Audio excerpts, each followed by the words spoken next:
সঞ্জয় বলছে তার কি কি কাজ ছিল, তার কোনো মানে স্বাভাবিক পুলিশ ব্যবস্থায় তার কোনো কাজ নেই। তার কাজ ছিল হচ্ছে অনুপ দত্ত সহ আরও যারা সাঙ্গপাঙ্গ, এই যারা ওই ব্যারাকে যেখানে থাকতো তাদের হয়ে বিভিন্ন ফাইফরমাইশ কাজ করা এবং মাদকদ্রব্য সাপ্লাই করা, লিকার ডেলিভারির কাজ করতো।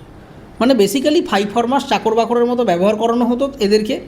আমার হয়ে মদ নিয়ে আয়, আমার হয়ে এই নিয়ে আয়, এই নিয়ে আয়, এইগুলো করতেন এই অনুপ দত্তের মতো লোকেরা। এটা সঞ্জয় রায় বিচার ব্যবস্থার সামনে দাঁড়িয়ে বলেছেন এবং সেটা অ্যাকনলেজড হয়েছে।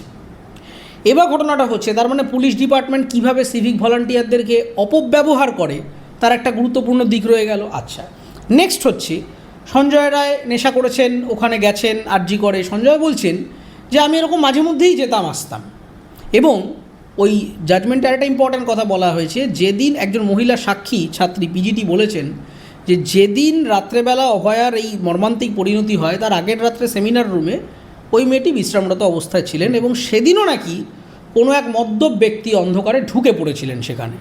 এটা সাক্ষী বলেছেন এবং সেই ওই ডিপার্টমেন্টের পিজিটি বলেছেন।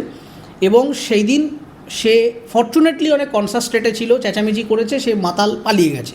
অন্ধকারে জানা যায়নি সে মাতাল সঞ্জয় নাকি অন্য কেউ, কিন্তু ঢুকে পড়েছিল।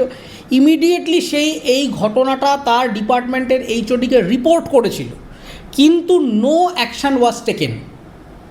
বড় গাফিলতি। তার মানে আমার একজন ছাত্রী এরকম এত বড় একটা সিকিউরিটি ব্রিচের কথা বলছে, পরের দিন অ্যাটলিস্ট আমি এরকম একটা ডিরেকশন দিতে পারতাম যে এই সেমিনার রুমটায় কেউ শোবে না আপাতত, অথবা আমি টেম্পোরারি মেয়েদের শোয়ার জন্য অন্য কোনো একটা ব্যবস্থা করতে পারতাম। একটা ব্যবস্থাও 24 ঘন্টার মধ্যে নেওয়া হয়নি, এবং যার দরুন পরের দিন আবার এই সিকিউরিটি ব্রিচটা ঘটলো। আমি যদি একটু দুয়ে দুয়ে চার করে নিই, হয়তো ওটা সঞ্জয়ই ছিল, আমি অ্যাজিউম করে নিচ্ছি। সঞ্জয় হয়তো জানতো যে ওইখানে মেয়েরা রেস্ট নেয়, পরের দিন ওই রেকির এগেনস্টে সে আবার পরের দিন আসে এবং ওই মেয়েটির পরিবর্তে আরেকটি মেয়েকে পেয়ে যায় এবং সঞ্জয়ের লালসার শিকার হয়ে যায় আনফর্চুনেটলি আমাদের অভয়া।